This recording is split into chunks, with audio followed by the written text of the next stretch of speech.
escritores y poetas. Por eso decía eso, me chocan los poetas que hablan de la poesía con guantes de quirúrgicos, ¿no? Y que la desinfectan, ¿no? Porque hablaba, o por ejemplo, leyendo a Octavio Paz, que Paz dice, como bien dices tú, desde su primer libro, Sabines mostró ser un gran poeta. ¿Y qué pasa con un autor como Sabines? Sabines, como los grandes creadores, es un autor irregular. Tiene poemas muy grandes y poemas que no son tan grandes. Lo mismo sucede con un gran pintor, con un gran músico, porque son momentos álgidos que pocos los pueden alcanzar, ¿no? Como decía José Emilio Pacheco, todos queremos decir algo, pero solamente Jaime Sabines los puede decir de esa manera, ¿no? Entonces, no creo que sea un poema de hombres, para empezar. Creo que es un poema del hombre, del hombre enamorado. Y es un poema, como él lo cuenta en el libro, y va contando, porque yo sí dedico un capítulo de los amorosos, porque si bien como él me dijo, no es mi mejor poema, tengo muchos mejores, pero a la gente le gusta. ¿Por qué crees que le gusta? Porque todos somos amorosos, porque todos vamos buscando, encontrando, amando y después terminando o dejando esta relación. Y hay algo que yo he descubierto con los años en la poesía de Sabines, es que la poesía de Sabines es un círculo, como el día y la noche, ¿no? Como abrir los ojos y cerrarlos. Entonces, la poesía de los amorosos, en el final de los amorosos está quizá gran parte de la poesía de Sabines. Los amorosos se van llorando la hermosa vida. Es decir, una mujer o un hombre o un transgénero, no sé, una persona, un ser humano, se enamora, está enamorado, llega a la cumbre y de pronto se da cuenta que está solo, que ya no puede estar con esa persona y que se tiene que volver a ir y tiene que volver a estar solo. Eso es, digamos, en palabras más sencillas, el poema de los amorosos. Yo creo que Sabines, en mi experiencia, era un poeta que, como nunca trabajó dando clases, nunca escribió en un diario, nunca colaboró, él no le gustaba, simplemente él se dedicó a vender telas, a vender alimentos para animales, a vender muebles, y siempre dijo que no le gustaba estar cercano de los intelectuales ni de la actitud en la que el periodismo también puede, digamos que contaminar la labor del poeta. Él le gustaba pues hacer otras cosas, y en el libro cuenta con su amigo el filósofo ¿cómo se llamaba? Salmerón, le dice que discutían mucho cuando eran jóvenes cuál era el oficio del filósofo y el poeta, y que después de muchos años, cuando se encuentra, de hecho lo ve un día antes de que muera Salmerón, porque luego al día siguiente le dicen que ha muerto, pasaron muchos años y eran compadres, y siempre se decían compadres, nunca conocieron a sus hijos, ni bautizaron a los hijos, pero se decían compadres. Y entonces dice que Salmerón, cuando eran jóvenes, le decía siempre, no, es que el poeta no sabe de la verdad y de la condición, y Salmerón le decía que el filósofo siempre estaba llegando a la condición humana, llegando porque el hombre es como es, a entenderlo, porque hay momentos de sufrimiento, de soledad, de angustia, de alegría, porque el hombre es como es. Y de años después, cuando se encuentran, le dice Salmerón, ay compadre, ya vi que tienes razón, el poeta y el filósofo llegan a la misma conclusión. Nada más que el filósofo va dando vueltas y carreteras y se atora, mientras que el poeta llega de tajo. Y el filósofo busca justificar también. Ajá, y creo que ahí Sabines es así, o sea, como decían, cuando decía que su boca era como una espada escapada de la boca de Dios, ¿no? O sea, lo que dice Sabines es así. Ahora que decías, parece Sabines y no es Sabines. Yo creo que es Sabines, y que Sabines está ahí, y que Sabines es un poeta universal. A partir de mi experiencia, yo soy periodista, no soy poeta, amo la poesía, amo a los creadores, me gusta, conozco muchos, pero no soy una conocedora del tema filológico, pero sí he trabajado y he estado muchos años en el periodismo cultural. Y me impresionó mucho porque este libro se presentó en Líbano, en la Embajada de México en Líbano, con el Instituto Cervantes. Y Sabines nunca fue a Líbano, y su padre tampoco volvió al Líbano. No fueron primero porque había una guerra. Y cuando pudieron ir, porque ya tenían condiciones económicas, tampoco podían, no, perdón, primero no podían ir por condiciones económicas, y es cuando pudieron ir ya no podían ir porque había una guerra. Yo tuve la suerte de ir, es hermoso, el Líbano es maravilloso. Y cuando llegué ahí me sorprendió mucho porque había, por lo menos en el público, y me buscaron desde antes, 3 críticos literarios libaneses. Y me dijo uno, me invitó a comer y me dijo, es impresionante Sabines, porque parece un poeta que nunca hubiera salido del Líbano. ¿Y qué decía Sabines? Decía Sabines, yo aspiro a llegar a la poesía, a escribir a la poesía como la poesía árabe, con la sencillez y la profundidad de la poesía árabe. Y eso habla de un poeta universal. Sabines, el propio dice, no, tiene el poema de las montañas, pero no hay más poemas donde él hable de la naturaleza de Chiapas, de los bosques, él habla de la condición humana, él habla de la muerte, él habla de la soledad, él habla del paso del tiempo, desde el hombre, ¿no? Del inicio y el principio por eso yo creo que es un poeta muy circular. Entonces es como el poema de tu cuerpo está a mi lado, fácil, dulce, callado. Tu cabeza en mi pecho se arrepiente con los ojos cerrados y yo te miro y acaricio tu pelo enamorado. Y entonces vuelve a empezar el poema y lo podrías decir 1000 veces y volverías a empezar y volverías a descubrir algo. Entonces, fíjate que hace como unos 5 años me invitaron a colaborar en la revista Tierra Adentro, haciendo un texto sobre Sabines. Y de pronto me sorprendió muchísimo que había una chica muy joven, en aquel tiempo tendría unos 22 años, una joven poeta, que decía que Sabines era un poeta machista. Yo dije, ¿cómo puedes decir eso? O sea, no, es que sí habla de Sabines porque es un poeta que dice que la mujer, como a lo mejor lo dijiste tú ahora de la cocina o cosas así, que en una mujer muy feminista puede verse como un agravio. Yo creo, esa es mi impresión, que la vida intelectual en México y los creadores fueron cambiando, que tenían otras formas de vida, otras formas de ser, y se entendía la vida familiar y la parte de la mujer de otra manera muy distinta a la que entendemos hoy. Pero creo, y estoy casi segura, que nunca hubo en la intención de Sabines ser un poeta machista.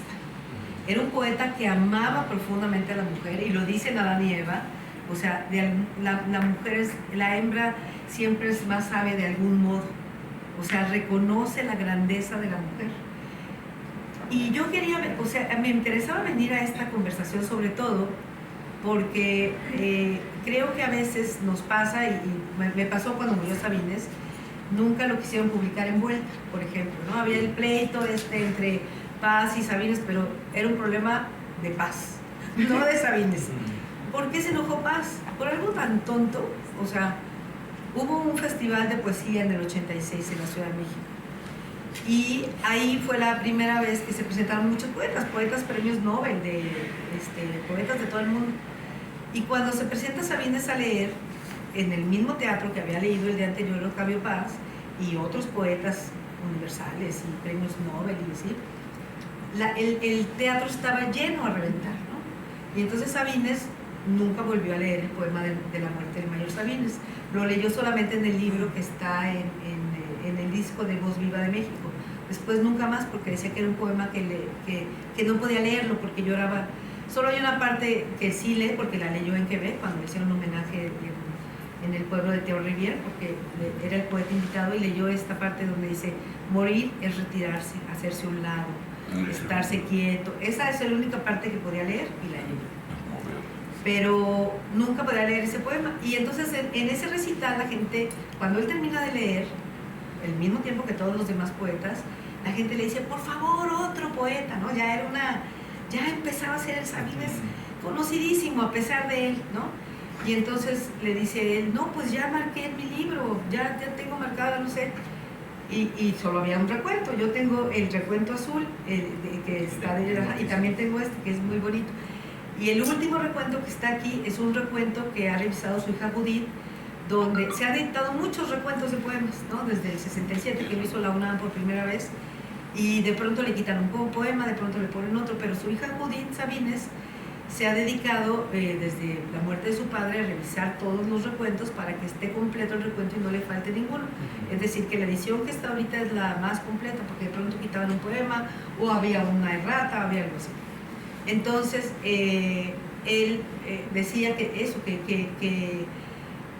que la poesía era una forma pues, de entender la vida, pero que él no era un poeta que hubiese querido nacer poeta, o que hubiera querido destacar como poeta. Él nació poeta y era un poeta natural. Bueno, en ese recital le pregunta a la gente, lee tal poema, le empiezan a gritar y él dice, no, es que ya no lo tengo.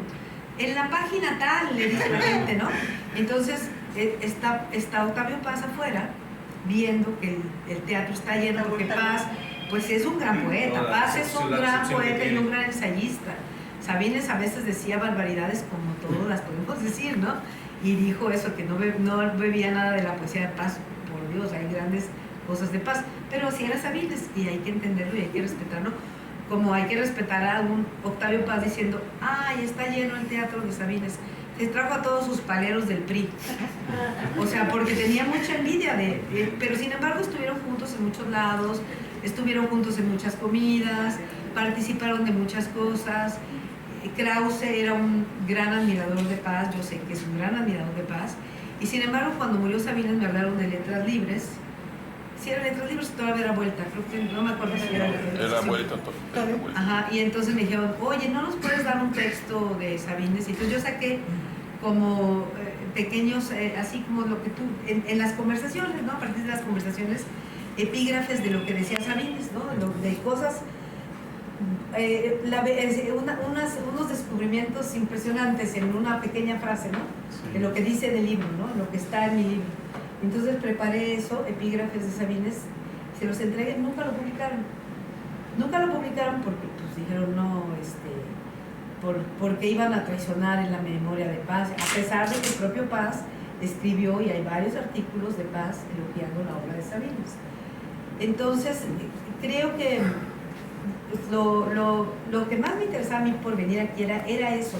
O sea, cómo Sabines es un poeta, ustedes tienen un gran poeta, un poeta chapaneco que es un poeta enorme, traducido desde el 87 al alemán, Con tu cuerpo está a mi lado, traducido al inglés en muchísimas versiones, muchísimas veces a Daniel Tarumba y La muerte de Mayo a Sabines en inglés, tengo una traducción de Merwin. De Merwin, sí, y ahí es Merwin el primero, que además era traductor de Paz, y el mismo traductor al francés que lo tradujo Tarumba, también era traductor de Paz.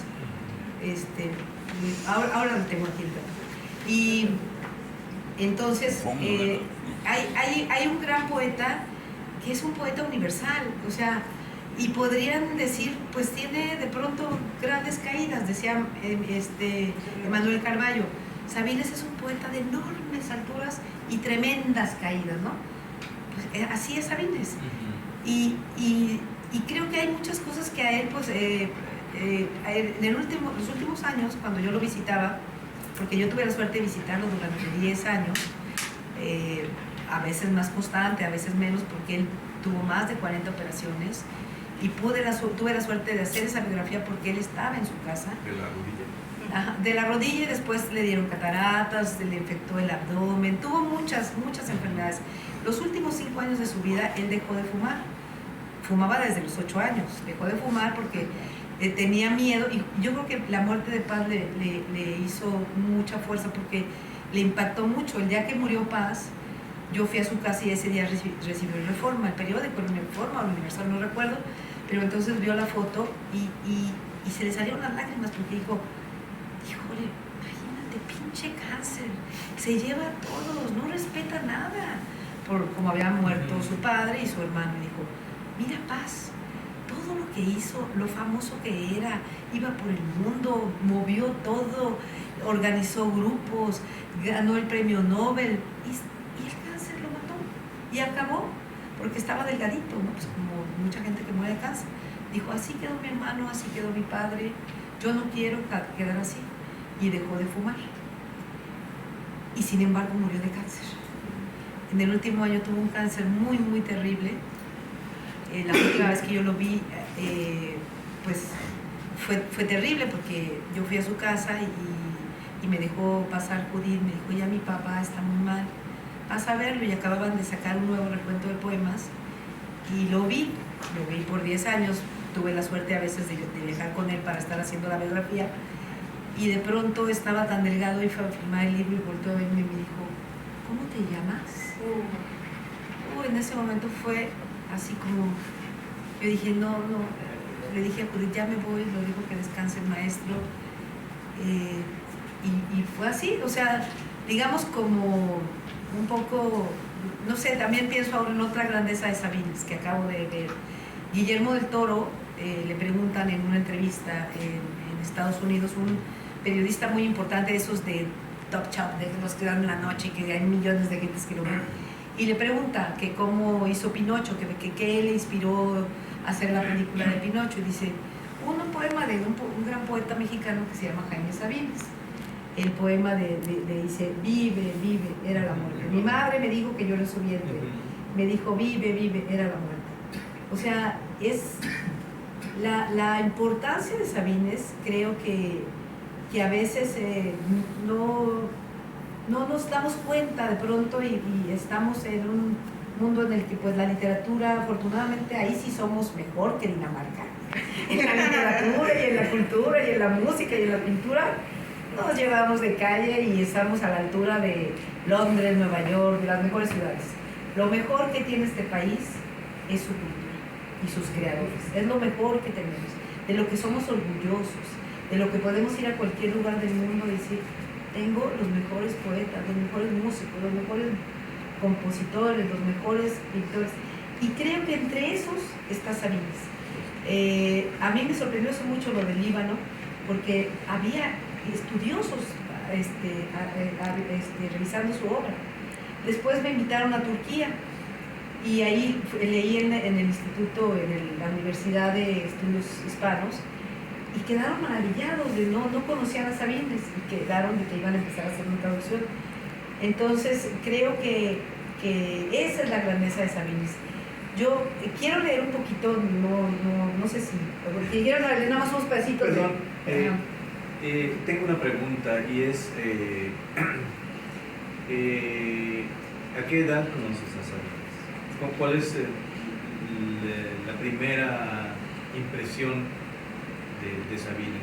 Bueno, yo leo a Sabines, conozco a Sabines como poeta, quizá como muchos de nosotros lo conocimos o ustedes lo conocieron, que es siendo un adolescente, escuchando de pronto un poema de amor, ¿no? Así de muero de amor por ti y de ti, de mí, de lo insoportable. No, leí, era una mujer que estaba diciendo un poema. No es que muero de amor, sí, muero de ti, amor de ti, de lo insoportable que yo soy sin pensar.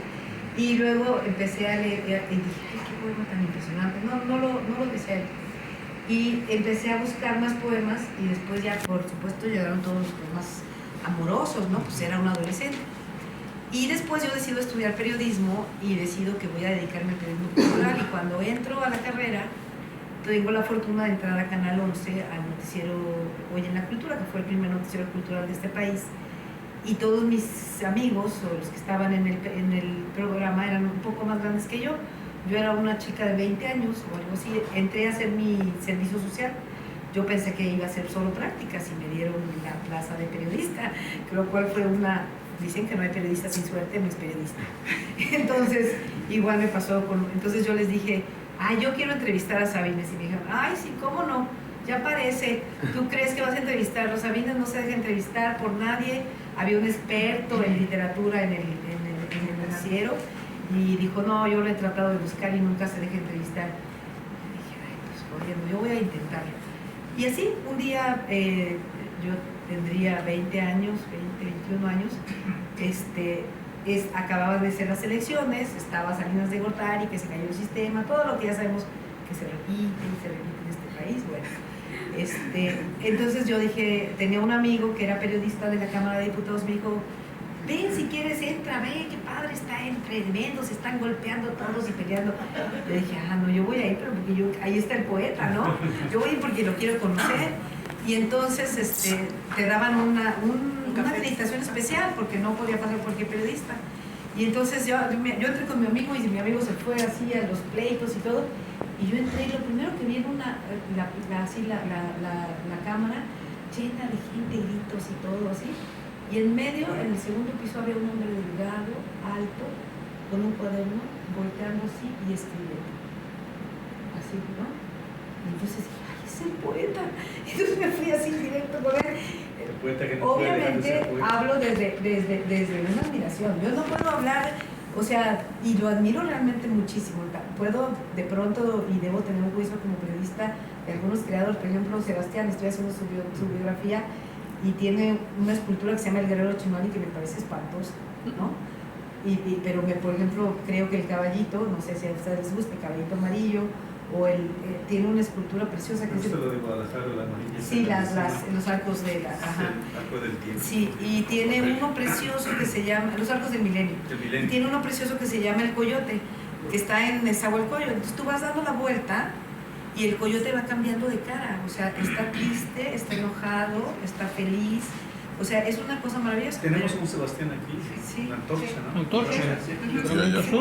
Y hay otra cosa, por ejemplo, Sebastián, todo el mundo lo critica, ay, que Sebastián, porque Sebastián es el escultor con el...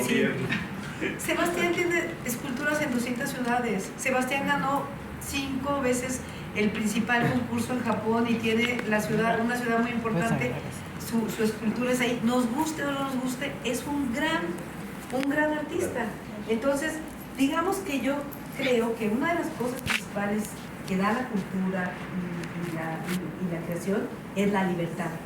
La libertad de no regirnos ni decir esto es así porque debe, sino que dejarme suelto. Lo que me dé eso, lo que me dé en el momento, ¿no? Eso creo que es la poesía. Bueno, pero me desvié de la pregunta. Entonces me acerqué a él y le dije, ay maestro, oiga, fíjese que a mí por supuesto que le dije, me encanta su poema de los amorosos. Y él pues me vio la acreditación de prensa y dijo, no, mira estos cabrones del Zoom que ya están diciendo no sé qué. Y seguía anotando en su libretita. Y entonces yo le decía, oiga, pero ¿cómo hizo cuando escribió Tarumba? Porque... Y entonces me volvía a contestar él otra cosa y de pronto me volteó y me dice, ¿tú por qué me preguntas esas cosas? ¿Qué no eres periodista de aquí? Le dije, sí, pero yo no soy periodista de política, yo soy periodista cultural. Me dice, cabrona, te pasaste la seguridad para conocer al poeta. Le dije, claro. Soy diputado, ¿no? Sí.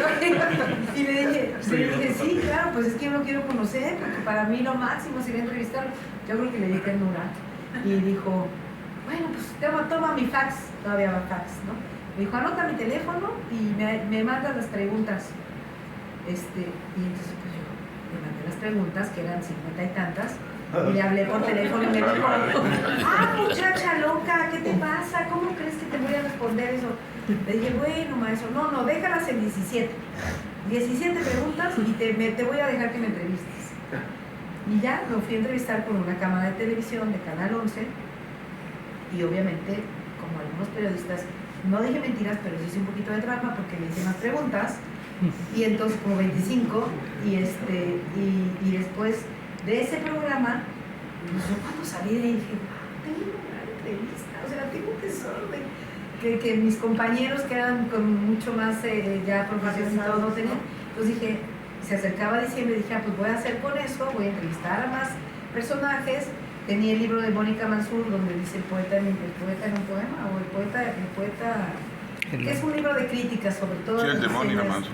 De Mónica Mansur, un libro maravilloso, no sé por qué no se ha vuelto a editar, pero yo creo que habría que completarlo ahora, buscar con nuevos ensayos sobre Sabines. Y entonces busqué los temas y entrevisté a Heraclio Cepeda, a Alba Macías, a Óscar Oliva, a Juan Bañuelos, y a muchos, a Evodio Escalante, a muchos escritores, a Manuel Carballo, a Beatriz Espejo, o sea, les fui a buscar a muchos, a Dolores Castro, sobre Sabines y sobre los temas de Sabines. Entonces dividí el programa en 3 programas, hice 3 programas especiales de media hora, donde hablaba Sabines y hablaban otros sobre Sabines. Y así empezó, y después al año, bueno, lo busqué para llevar el programa, y al año es que viene aquí y se cae y tiene el accidente, y entonces lo busco y me dice, ven a mi casa a verme. Entonces ya lo voy a ver a su casa, Y cuando llegó a su casa, pues, Sabinas, no sé quiénes lo conocieron aquí, creo que era una persona con una personalidad impresionante, con una especie... Que estaba temblando. Sí, con una... Muy galán, ¿verdad? Pero además de galán, muy guapo, con una voz muy bonita, pero además una personalidad muy fuerte, muy carismática, un hombre que impresionaba, alguien que lo ves y que no vas a dejar de mirarlo, de observarlo, pero además resulta que hablaba como escribía. Entonces era un filósofo en lo que les contaba, o sea, te contaba y te decía algo. Escribía como hablaba, ¿no? Y entonces, de pronto, cuando yo llegué y lo empecé a escuchar, y además viendo un hombre con esa fuerza, con esa sabiduría, postrado en la cama, enfermo, con esa amor y pasión por la vida, pero con ese dolor también de la enfermedad, era muy fuerte, ¿no? Entonces, yo me acuerdo que desde la primera vez dije, ay, ¿cómo no tengo guardada secreta una grabadora y grabo todo lo que hice? Porque era tremendo lo que contaban, ¿no? O sea, en el libro, claro, hay una corrección, hay una revisión, pero en el libro es su voz la que habla, porque yo cuando me di cuenta dije, yo no tengo que hacer nada más que acomodarlo, revisarlo a lo mejor si tiene muletillas o cosas así, y acomodar el libro de forma que él vaya contando, ¿no? Empieza por eso con el padre, porque el padre es definitivo, ¿no? Por Mario Sarmiento, ¿no? Entonces por eso empieza desde el Líbano, de cuando vienen la abuela que era de Siria y cuando llegan los dos niños y llegan a la isla Martinica y se va a caer, se hace erupción del volcán en el momento que parte el barco, o sea, pudo no existir ese niño nunca, porque pudo haber muerto el padre ahí, ¿no? Entonces, creo que el destino estaba ahí, ¿no? Y una de las cosas que me gustaba mucho de Sabinas, que fue un gran lector de la Biblia y que la Biblia es el que